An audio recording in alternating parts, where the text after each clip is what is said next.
Ақбұлақ ауылындағы Жұмақыз ана бөбекжай балабақшасында 150 бала 5 топта тәрбиеленуде. Ашылғанына небәрі 4 жылдың көлемі болса да, мекемеде 3 тілде білім беруге барлық мүмкіндік қарастырылған.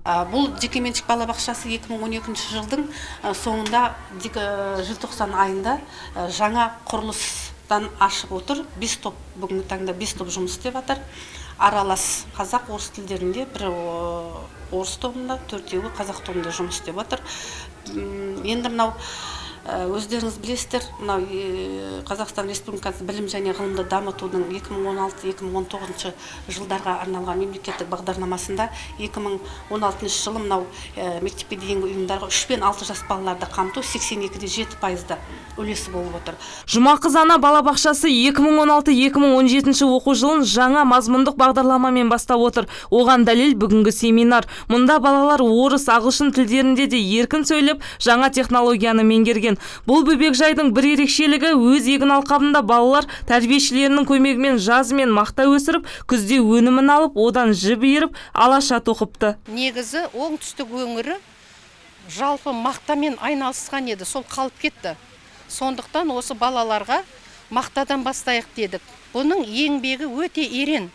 Мақтаны алдымен шетінен бастап тастап, оны өсіру, оны баптау, оның гүлдеуі балалар үшін қандай қуаныш. Гүлден кейін түйнек пайда болады. Оның түйнегін көру балдарға қандай мәртебе. Одан мақтамыз ашылды. Мінекей ашылған мақтаны теріп жатырмыз. Семинарға облыс бойынша 50-ге жуық мектепке дейінгі білім беру мекемесінің мамандары қатысты. Жұмақыз ана балабақшасының оқыту тәжірибелік әдістемесі сала мамандарының да қызығушылығын тудырып отыр. Семинардан алған әсеріміз өте жақсы. Шығармашылық жұмыспен жақсы шыңдалып, бір күндік жұмыс емес, көптеген жұмыстардың куәсі болдық. Мектепке дейінгі тәрбиеленушілерге жақсы тәлім тәрбиесі мол, өте үлкен еңбекпен дайындалған. Ата-аналар жақсы, балаларын жақсы балабақшаға беріп отыр. Оқу қызметтерінің тәрбиешілердің біліктілігі де, сөйлеу мәдениеті де балаларға жеткізе білді.